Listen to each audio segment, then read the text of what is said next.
وَلَقَدْ يَسَّرْنَا الْقُرْآنَ لِلذِّكْرِ فَهَلْ مِن مُّدَّكِرٍ نحمدہ ونصلی علی رسولہ الکریم، اما بعد، اعوذ باللہ من الشیطان الرجیم، بسم اللہ الرحمن الرحیم، الف لام را تلک آیات الکتاب المبین۔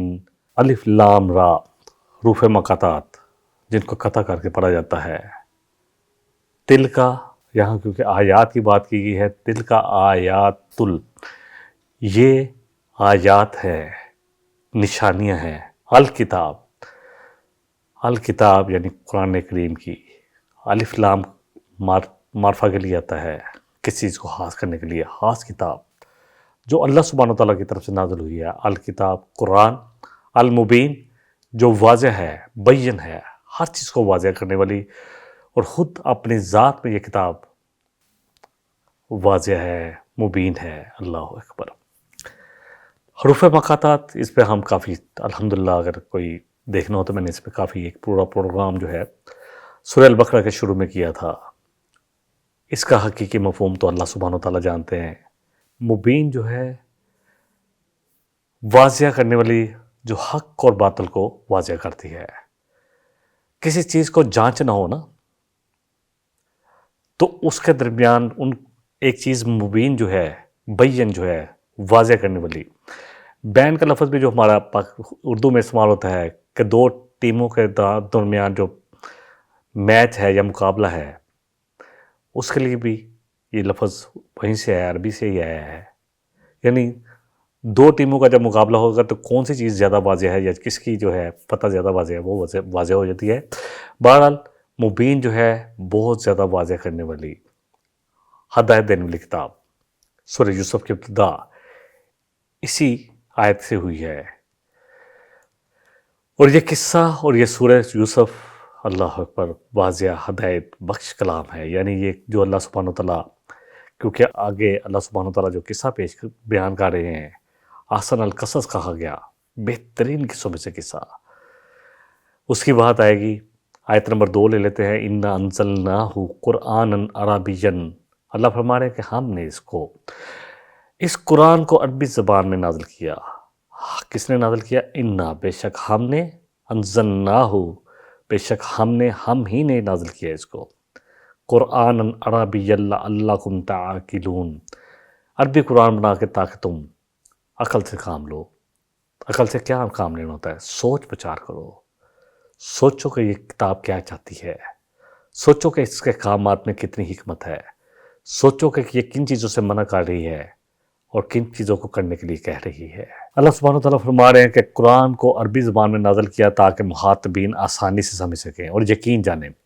ایز اے اسٹوڈنٹ، میں تو ایک طالب علم الحمدللہ کہلاتا ہوں، یہ بھی نہیں سمجھتا کہ اللہ کا شکر ہے 50 سال کی عمر تک تو قرآن نہیں آتا تھا، پڑھنا ہی نہیں آتا تھا، پڑھنا اب تو بہت دور کی بات ہے، اور اس کو سمجھنا تو بہت دور کی بات، لیکن اللہ سبحانہ وتعالیٰ کا خاص کرم ہوا۔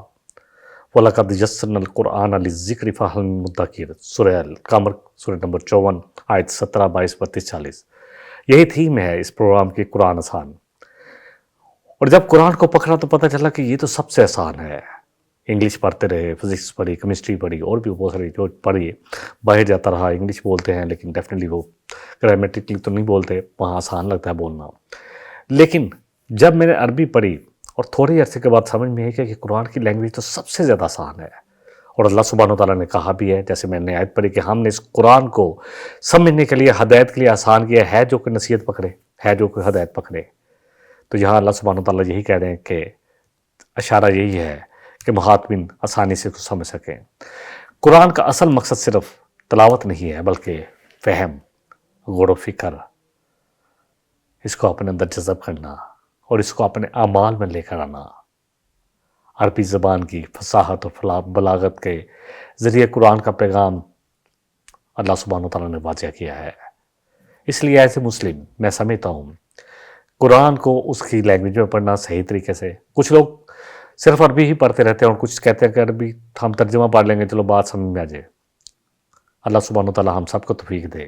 میں یہ نہیں کہتا جو پڑھ رہے ہیں الحمدللہ اللہ ان کو پورا پورا اجر دے، لیکن اتنی عربی ضرور سیکھیں، اور مجھے پتہ ہے کہ یہ کتنی آسان ہے، اور اسپیشلی کیونکہ میں عرب کنٹری میں بھی جاتا ہوں الحمدللہ، دبئی میں بھی میرا کافی دیر میں رہا بھی ہوں، اور اسی طرح دوسرے بھی جو ملک ہیں، سعودی عربیہ یا دوسرے بھی عربک جو کنٹری ہیں، تو وہاں پہ جا کر بات سمجھ نہیں آتی، وہ اتنا تیز بولتے ہیں اور ان کا ڈائلیگ بالکل ڈیفرنٹ ہے، جبکہ قرآن کا ڈائلیگ اتنا آسان ہے، کیوں نہ ہو؟ اس ذات کی طرف سے یہ قرآن آیا ہے، اس ذات نے اس قرآن کو واضح کیا ہے، اور اس ذات کی یہ اللہ اکبر عربی لینگویج جو اللہ سبحانہ وتعالیٰ نے چوز کی ہے، یہ لینگویج قرآن کی لینگویج ایسی ہے کہ اللہ اکبر، اتنی شیریں، اتنی میٹھی، اتنی خوبصورت، اتنی دل نشیں، دلوں میں یقین کریں دلوں کو، دنیا کو بدلنے والا یہ قرآن ہے۔ یہ لینگویج اتنی خوبصورت ہے قرآن، ورنہ عربی میں بھی کتنے ڈائلاگ ہوں گے، اس لیے تو چیلنج کیا، ایک جگہ نہیں 5 جگہ چیلنج ہم دیکھیں گے، بس ایک جگہ رہ گئی ہماری۔ سورۃ طور میں بھی ویسے یہ آیا ہے، لیکن اگر دیکھا جائے تو بنی اسرائیل میں ہم دیکھیں گے کہ اللہ نے چیلنج کیا کہ سارے جنوں انس مل جاؤ کہ اس جیسے کلام لے آؤ، تو نہیں لا سکتے، چاہے سب ایک دوسرے کا مددگار بن جاؤ۔ پھر سورہ ہود میں ہم پڑھ چکے ہیں، جو پچھلی سورہ ہم نے کی کہ 10 صورتیں لے آؤ، اور یہ بھی نہیں شرط لگائی کیونکہ یہ مکی صورت ہے سورہ ہود، اور اس وقت چھوٹی چھوٹی صورتیں آئی تھیں، یہ نہیں کہا کہ سورہ الاعراف جیسی لے آؤ یا سورہ الانعام جیسی لے آؤ، بلکہ کہا کہ سورہ جو ہے فاتحہ بھی جو ہے مدنی مکیات دونوں میں کہلاتی ہے، سورہ اخلاص لے آؤ، سورہ والاسر لے آؤ، سورہ کوثر لے آؤ، کوئی لے آؤ صورت جو اس جیسی بنا کر۔ پھر بھی کسی نے چیلنج قبول نہیں کیا۔ پھر ایک صورت کا اللہ نے چیلنج دیا سورہ یونس میں، اور پھر سورہ البقرہ میں چیلنج کو کلوز بھی کیا، کہا کہ تم سب اس چیز پر جمع ہو جو کہ اس جیسی ایک صورت بنا لو، قرآن جیسی 114 صورتیں ہیں، تو نہیں لا سکتے، چاہے سارے ایک دوسرے کے مددگار بن جاؤ، کہ ابھی تک تم نے نہ کیا ہے، وَلَن تَفْعَلُوا، اور ہرگز کاٹ نہیں سکو گے، فَاتَّقُوا النَّارَ الَّتِي، تو بچو اس آگ سے، بچو اس آگ سے جس کا ایندھن انسان اور پتھر بنیں گے، وَعِدَّتْ لِلْكَافِرِينَ، جو ایسے ہی جو قرآن کا انکار کرنے والے ہیں یا قرآن کے حق کا انکار کرنے والے ہیں۔ قرآن کا ایک حق ہے مجھ پر اور آپ پر کہ قرآن کو اس کی لینگویج میں پڑھنا سیکھیں، عربی زبان میں پڑھنا سیکھیں، اور پھر اتنی عربی ضرور سیکھیں کہ قرآن براہ راست ہمارے دلوں پر اثر کرے۔ جب ہم ترجمہ پڑھتے ہیں تو وہ اثر نہیں رہتا، پھر حاشیے میں جا کر جب دیکھتے ہیں تو کوئی ہر حاشیے میں ہر جو مفسر ہوتا ہے اس نے اپنے خیالات ڈالے ہوتے ہیں، جب براہ راست پڑھے رہے گا نا اور براہ راست اثر کرے گا تو پھر دیکھیں یہ کتنا زبردست اثر کرتا ہے، اور پھر اس کا حق ہے کہ اس پر عمل کیا جائے، اس کے حلال کو حلال اور حرام کو حرام جانا جائے، اور پھر پوری دنیا کے انسانوں تک پہنچانا، یہ قرآن کا حق ہے مجھ پر اور آپ پر، اور اس کے بارے میں پوچھا جائے گا۔ القرآن حجت لک او علیک، نبی صلی اللہ علیہ وسلم فرمائے یہ قرآن یا تمہارے حق میں حجت بنے گا یا تمہارے خلاف۔ اللہ اکبر۔ تو اللہ کرے کہ ہم ٹوٹی پھوٹی کوششیں کریں۔ حق تو یہ ہے کہ حق نہیں ادا ہو سکتا، یقین جانے، لیکن ٹوٹی پھوٹی کوششیں۔ ومن اراد الآخرہ وسعی لہا سعیہا، سورہ بنی اسرائیل میں اللہ فرما رہے ہیں کہ جو ارادہ کرے نا آخرت کا، کہ آخرت میں اللہ کے سامنے اللہ اپنے فضل سے ہمیں معاف کر دے، تو کوشش کرے جتنا کوشش کرنے کا حق ہے۔ اللہ ایسی کوششوں کی بڑی قدردانی کرے گا۔ سورہ بنی اسرائیل آیت نمبر 19 ہے غالباً۔ یہ چیزیں اللہ کرے کہ قرآن جب ہم پڑھیں گے نا تو قرآن تو ایسی کتاب ہے جس نے دل کو دنیا بدل دی، یقین کریں۔ میں آج بھی سوچتا ہوں کہ 50 سال کی عمر سے پہلے مجھے قرآن عربی نہیں پڑھنی آتی تھی، اس کو پڑھنا اور اس کا ترجمہ سمجھنا، لیکن جب پکڑا تو اتنا آسان، الحمدللہ بزنس بھی ساتھ چلتا رہا، سب کچھ اللہ کر رہا تھا، میں نے کچھ نہیں کیا، یقین کریں، لا حول لا قوت الا باللہ، نہ کوئی استطاعت، نہ کوئی قوت، نہ کوئی، میں سمجھتا ہوں میرے میں قابلیت کچھ بھی نہیں ہے، سوائے اللہ کے۔ اللہ سبحانہ وتعالیٰ نے میرے جیسے نالائق کو کان سے پکڑ کر اپنی کتاب کے ساتھ جوڑ دیا، اور جب سے یہ کتاب آئی ہے یقین جانے الحمدللہ ثم الحمدللہ، ایسے لگتا ہے کہ نور آ گیا ہے، اللہ اکبر، ایسے لگتا ہے بہار آ گئی ہے، ایسے لگتا ہے چین آ گیا ہے، جو بے چین تھا نا ہر وقت دل کہ اور کاروبار، اور زیادہ پیسے، اور زیادہ پیسے، الحمدللہ پیسے تو اللہ جتنا میرے لیے رزق لکھا ہے مل رہا ہے مجھے، لیکن یہ ہے کہ جو دل کا سکون ہے، آگاہ جو کہ دلوں کا سکون جو ہے نا، دلوں کا سکون، وہ اللہ کے ذکر ہے، اللہ کے ذکر اس کتاب میں ہی ہے۔ بہرحال یہ کتاب کا فنکشن جو ہے، اللہ فرمانے لام را کتاب انزلناہ لتخرج الناس من الظلمات الی النور، کہ یہ کتاب ایسی ہے جو انسان کو نکالتی ہے اندھیروں سے اجالے کی طرف۔ نبی صلی اللہ علیہ وسلم نے فرمایا اور خاص کر کے دعا دی ابن عباس رضی اللہ عنہ کو، حبر الامہ کہلاتے ہیں، اللہ اکبر، بہت بڑے مفسر، اللہم فقہہ فی الدین، کہ اللہ اس کو دین میں سمجھ بوجھ دے، وعلمہ التأویل، اور اس کو باتوں کی تہ تک پہنچنا سکھا دے۔ اگلی آیت میں اللہ فرمانے نحن نقص علیک احسن القصص، کہ ہم اے نبی صلی اللہ علیہ وسلم پڑھ سناتے ہیں آپ کو ایک ایسا قصہ جو بہترین قصوں میں سے ہے، اللہ اکبر، ایک ایسی کہانی جو انسانی تخیل نہیں ہے بلکہ اللہ کی طرف سے ہے، وہی ہے، کیونکہ اس میں پاک دامنی حسن، حسد، آزمائش، صبر، اقتدار۔ ایک تو ہمارے آج کل جو سوشل میڈیا پہ ڈرامے یا جو بھی ڈرامے چل رہے ہیں، ٹی ویوں پہ چل رہے ہیں، جو بھی آپ دیکھ لیں، اللہ اکبر، سب جھوٹے، سب فریب اور سب اخلاق کو اور بگاڑنے والے ہیں۔ لیکن یہ قصہ جو قصے کہانی ابھی وہ بھی پڑھ لیں، آپ کتابیں پڑھ لیں کیسے کیسے کیسے لکھے ہوتے ہیں، لیکن اس جو احسن القصص ہے یہ سورہ یوسف، اس میں پاک دامنی، کیسی پاک دامنی یوسف علیہ السلام کی ہے، اور پھر بھی کہہ رہے ہیں کہ میں اپنے نفس کو بڑی ذمہ نہیں کھلاتا، بے شک نفس تو جو ہے وہ تو برائی کی طرف اکساتا ہی ہے، الا من رحم ربی، مگر جس پر اللہ رحم کرے، سارا کریڈٹ بے شک اللہ ہی کے لیے ہے۔ حسن کی بھی بات کی گئی ہے، عشق کی بھی بات چلے گی، لیکن بڑے پاک انداز میں پاک دامنی کیسی ہے، کیا کردار ہے یوسف علیہ السلام کا۔ آپ خوبصورت تھے، نبی صلی اللہ علیہ وسلم فرمایا کہ جب میں معراج پر گیا تو میں نے یوسف علیہ السلام کو دیکھا، اللہ نے ایک حصہ جو ہے نا مخلوق کا وہ پورا کا پورا یوسف علیہ السلام کو دیا، اتنا حسن، اتنے خوبصورت تھے، لیکن بار بار آ رہا تھا کہ کون تھے؟ محسنین، احسان کی روش پر چلنے والے، نیکیوں میں آگے بڑھنے والے۔ احسان کیا ہے؟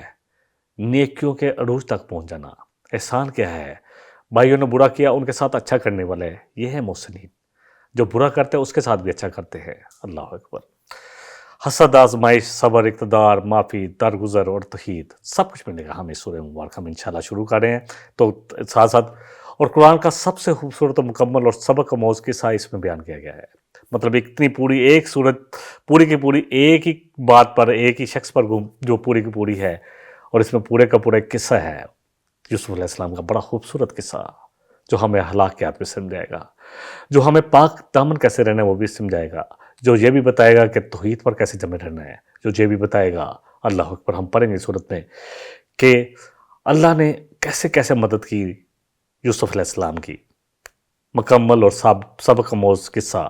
امام قرطبی رحمۃ اللہ علیہ لکھتے ہیں کہ اسے احسن القصص اس لیے کہا گیا ہے کہ اس میں عبرت بھی ہے، اس میں حکمت بھی ہے، اس میں ہلاک بھی ہے، اور اس کا انجام جو ہے نا قصے کا، جب ہم پہنچیں گے انشاءاللہ تعالیٰ تو اس کا انجام جو ہے وہ بڑا حسین ہے، سب سے بڑی بات ہے اس کا انجام جب ہم دیکھیں گے نا قصے کا، اللہ اکبر، کیا حسن ہے۔ بھائیوں نے جنہوں نے کنویں میں ڈالا اور یوسف علیہ السلام نے ان کے ساتھ کیا کیا، سب کچھ ہمیں نظر آئے گا انشاءاللہ۔ بما اوحینا الیک ھذا القرآن، اللہ فرما رہے اور اس میں جو بہترین قصہ ہم نے آپ پر نازل کیا ہے، وَإِن كُنْتَ مِن قَبْلِهِ لَمِنَ الْغَافِلِينَ، اور یقیناً آپ اس سے پہلے آپ نہیں جانتے تھے۔ اصل میں یہ سوال کیا تھا بنی اسرائیل سے، کیونکہ انہی میں سے تھے، یعقوب علیہ السلام کے بیٹے تھے، اور یعقوب علیہ السلام کا نام ہی اسرا تھا۔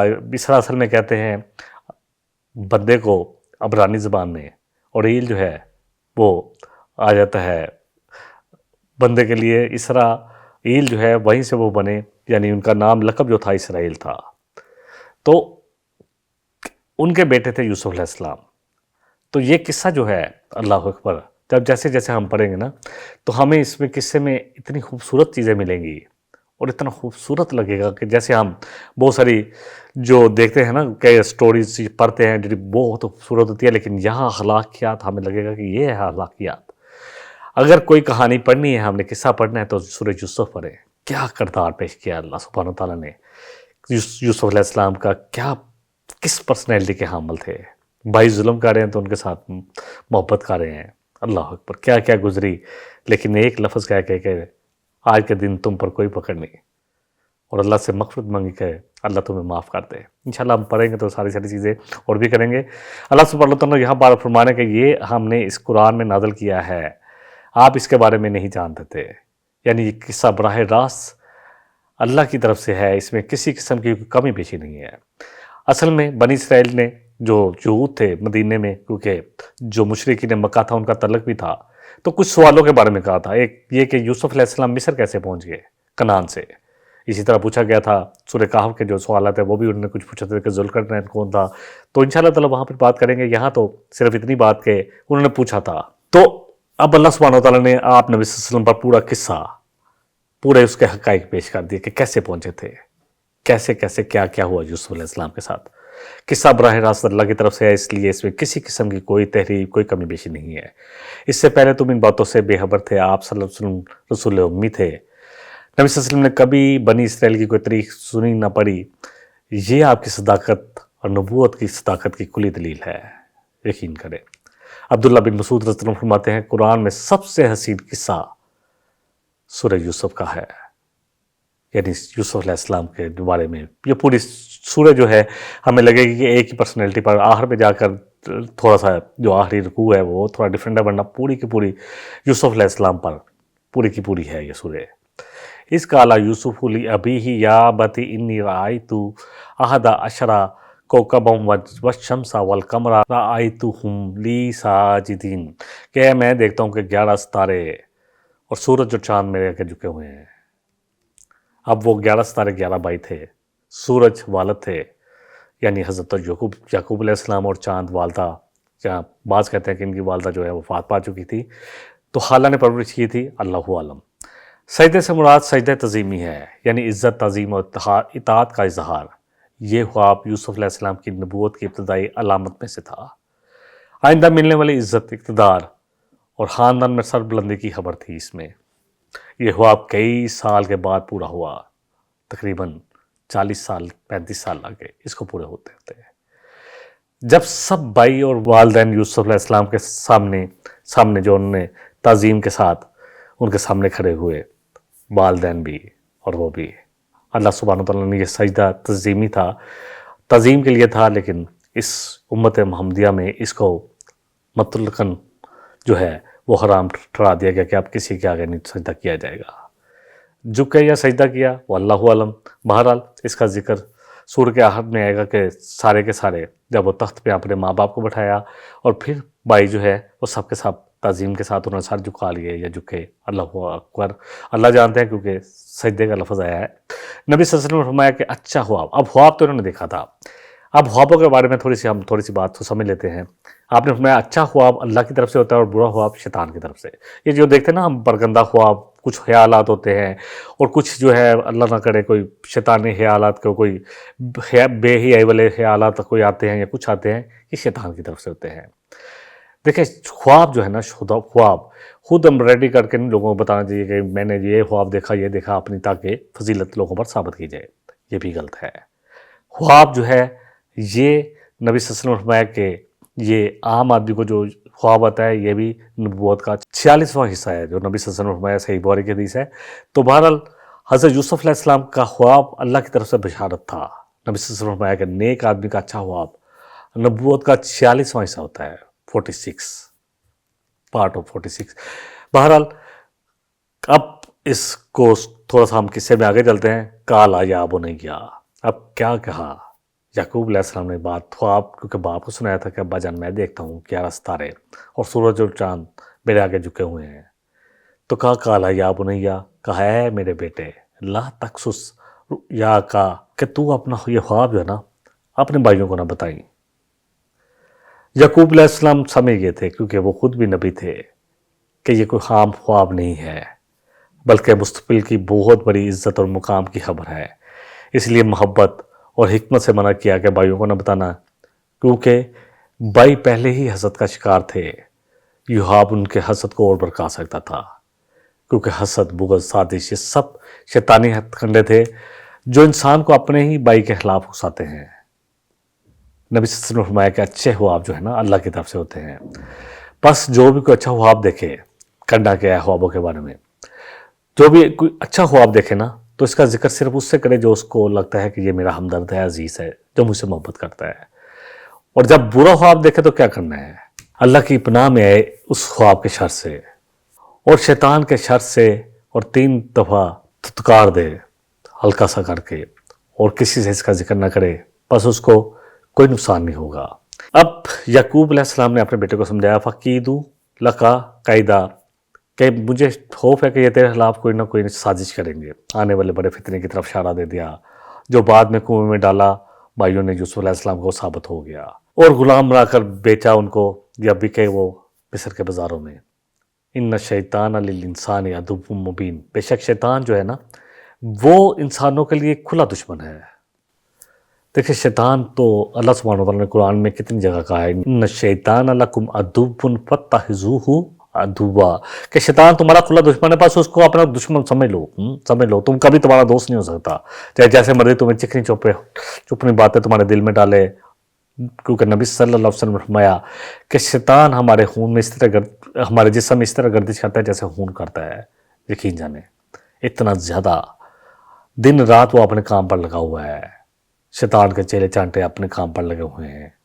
ہم انسان اشرف مخلوقات غالباً اپنے کام کو بھول چکے ہیں کہ ہمیں لوگوں کو اللہ کے ساتھ جوڑنا ہے، وہ لوگوں کو اللہ کی اطاعت سے نکالنا چاہتا ہے۔ اگلی آیت میں اللہ فرمایا اور اسی طرح اللہ نے چن لیا، کس کو چن لیا؟ آپ کے رب نے، اے نبی صلی اللہ علیہ وسلم، آپ کے رب نے چن لیا تھا یوسف علیہ السلام کو تاکہ اس کو اپنی باتوں کی حقیقت تک پہنچائے، باتوں کی تہ تک پہنچنا ان کو آ جائے، باتوں کی حقیقت تک پہنچنا، خوابوں کی تعبیر۔ آگے جا کر ہم دیکھیں گے کہ دو قیدی جو ان کے ساتھ ہوئے جیل میں آئے ان کو بھی تعبیر بتائی، پھر بادشاہ مصر جاتا ہوا اس وقت کا جو تھا بادشاہ، اس نے خواب دیکھا تو وہ خواب کی تعبیر بھی یوسف علیہ السلام نے بتائی، اور باتوں کی حکمت کو سمجھنا، ان کے نتائج تک پہنچنا۔ آئندہ پیش آنے والے واقعات میں ہمیں یہ بات سمجھ میں آ جائے گی۔ وَيُتِمُّ نِعْمَتَهُ عَلَيْكَ، تاکہ وہ اپنی نعمت تم پر تمام کرے، وَعَلَىٰ آلِ یعقوب، اور یعقوب علیہ السلام پر جو ہے اس وہ نعمت کو تمام کرے جس طرح کہ اس نے تمہارے باپ دادا، کون تھے باپ دادا؟ باپ تو یعقوب تھے، دادا اسحاق علیہ السلام تھے، ان پر اپنی نعمت کمپلیٹ کی۔ من قبل ابراہیم و اسحاق، ان کے دادا جو تھے وہ تو اسحاق تھے، یوسف علیہ السلام کے باپ یعقوب تھے، اور دادا اسحاق تھے، اور پردادا جو تھے وہ ابراہیم علیہ السلام تھے۔ یہ صرف یوسف علیہ السلام پر نہیں، یہ نبوت اور یہ رسالت ملی بلکہ پہلے باپ دادا کو مل چکی تھی، بلکہ پورا خاندان یعقوب پر یہ فضل ہوگا۔ یعنی جیسے پہلے ابراہیم علیہ السلام، اسحاق علیہ السلام پر اللہ نے اپنی نعمت تمام کی، ان کو نبوت سے نوازا، اب اسی سلسلے کی ایک کڑی جو ہے وہ یوسف علیہ السلام بننے جا رہے تھے۔ اللہ تعالیٰ ان پر اپنی جو ہے نعمت تمام کرنے والا تھا اور ان کو نبوت کی عزت اور اقتدار و سربلندی کے اعزاز سے نوازنا چاہتا تھا۔ ان ربک علیم حکیم، کیونکہ آپ کا رب نبی صلی اللہ علیہ وسلم بڑا علم والا اور حکمت والا ہے۔ اللہ سب کچھ جانتا ہے، ہر فیصلہ حکمت سے کرتا ہے۔ یوسف علیہ السلام کی زندگی میں آنے والے تمام حادثات، آزمائشیں، اللہ اکبر، یہ سب ایک حادثہ نہیں تھا بلکہ یہ منصوبہ الہی تھا، اللہ کا منصوبہ تھا، اللہ کی تدبیر تھی سب کچھ۔ لقد کان فی یوسف و اخوتہ آیات للسائلین، اور یقین قصہ یوسف میں، یوسف علیہ السلام کے قصے میں اور ان کے بھائیوں کے قصے میں جنہوں نے پوچھا تھا نا، ان کے لیے اس سوال کا جواب ہے۔ جیسے میں نے پہلے کہا، مشرکین نے مکہ پوچھا ہے اور آ کر آپ سے سوال کیا، کیونکہ یہ مکی صورت ہے، کہ یوسف علیہ السلام مصر کیسے آئے تھے، تو اللہ سبحانہ وتعالیٰ نے پورا قصہ، پوری سورہ یوسف اتار دیا آپ کے قلب مبارک پر۔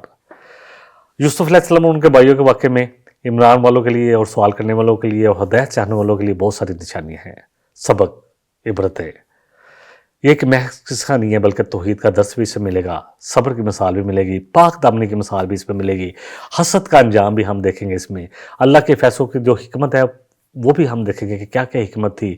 جو سچ جاننا چاہیں، جو ہدایت کے متلاشی ہوں، جو غور و فکر کرنے والے ہوں، تو وہ جب غور و فکر کریں گے، جب یہ قصہ پڑھیں گے تو ان کو ہدایت بھی مل جائے گی، اور سچ کی بھی تلاش کرنے والے وہ اس میں سے پا لیں گے۔ یہ آیت اس لیے نازل ہوئی ہے کہ اہل مکہ نے نبی صلی اللہ علیہ وسلم سے بنی اسرائیل کے مصر آنے کے بارے میں پوچھا تھا، تو اللہ نے پوری سورہ یوسف نازل کر دی۔ اب بھائی بیٹھ کے ان کو لگتا تھا یوسف علیہ السلام سے خاص طور پر پیار تھا، بعض روایات میں تک ان کی ماں وفات پا چکی تھی، ویسے بھی ان کا کردار، ان کا جو حسن ہے نا وہ تھا ہی تھا، لیکن کردار بھی بڑا حسین تھا۔ جیسے جیسے ہم قصہ پڑھیں گے تو ہمیں سمجھ میں آئے گی۔ کہنے لگے جب اب بھائی بیٹھے کہ اس کالو لا یوسف، کہ یقیناً یوسف و اخوہ، اور اخو کون تھے، ان کے بھائی کون تھے، بنیامین، احب الی ابینا، ہمارے باپ کو زیادہ محبوب ہیں، زیادہ پسند کرتے ہیں، زیادہ محبت کرتے ہیں ان سے، منا، ہم سے، وَنَحْنُ عُصْبَةٌ، اور اس پر بھی غور رکھیں گے ہم انشاءاللہ تعالیٰ، یہ دوبارہ بھی آئے گا لفظ. اور ہم ایک گروہ ہیں، ہم طاقتور گروہ ہیں. قبائلی زندگی میں گروہ کا جو ہے وہ بڑا سمجھا جاتا تھا کہ 10 جوان بیٹے جو بڑے گبرو جوان ہوں. اِنَّ أَبَانَا لَفِي ضَلَالٍ مُبِينٍ، اور کہنے لگے کہ ہمارے ابا جان جو ہے نا، ہمیں لگتا ہے کہ وہ بہک گئے ہیں. اللہ اکبر. اولاد جب بڑی ہوتی ہے اور جب ماں باپ کے خلاف ایسی باتیں کرتی ہے، جب زیادہ پڑھ لکھ جاتی ہے یا زیادہ دنیا کی کوئی اقتدار مل جاتا ہے یا دنیا کا مال مل جاتا ہے، تو پھر ماں باپ کو باتیں بنانا شروع کر دیتے ہیں. یہ آیت حضرت یوسف علیہ السلام کے بھائیوں کی دل کی کیفیت کو بیان کرتی ہے، یقین جانیں. اور آج ہمیں بھی دیکھنا کہ کہیں ہم اس میں گرفتار تو نہیں تھے ایسی باتوں میں. بھائیوں کو یہ احساس تھا کہ والد حضرت یعقوب علیہ السلام جو ہے یوسف علیہ السلام اور بنیامین سے زیادہ محبت کرتے ہیں، اور کہتے تھے، حالانکہ وہ باپ ان سے بھی محبت کرتے تھے، یہ ان کی اپنی سوچ تھی. ان کا خیال تھا کہ ہم سے زیادہ محبت ہونی چاہیے. حالانکہ یوسف علیہ السلام سے بھی پیار کرتے تھے، 10 بیٹوں سے بھی پیار کرتے تھے، بنیامین سے بھی کرتے تھے، لیکن وہ ان کا خیال تھا کہ ہم سے زیادہ پیار ہونا چاہیے، کیونکہ ہم طاقتور جماعت ہیں، ہم کام آئیں گے آگے جا کر، کوئی بھی مسئلہ آئے گا. یعنی زیادہ کام کرنے والے، مضبوط، زیادہ فائدہ مند. پھر وہ ہمیں اتنا اہم نہیں سمجھتے جتنا یوسف علیہ السلام کو سمجھتے تھے. ان میں سے کسی کے ساتھ دل کا ملان زیادہ ہو سکتا ہے، اس میں کوئی وہ نہیں ہے، مذائقہ نہیں ہے، لیکن انصاف مجھے پورا کرنا ہے، سب کو حق پورا دینا ہے، یہ تو ہے.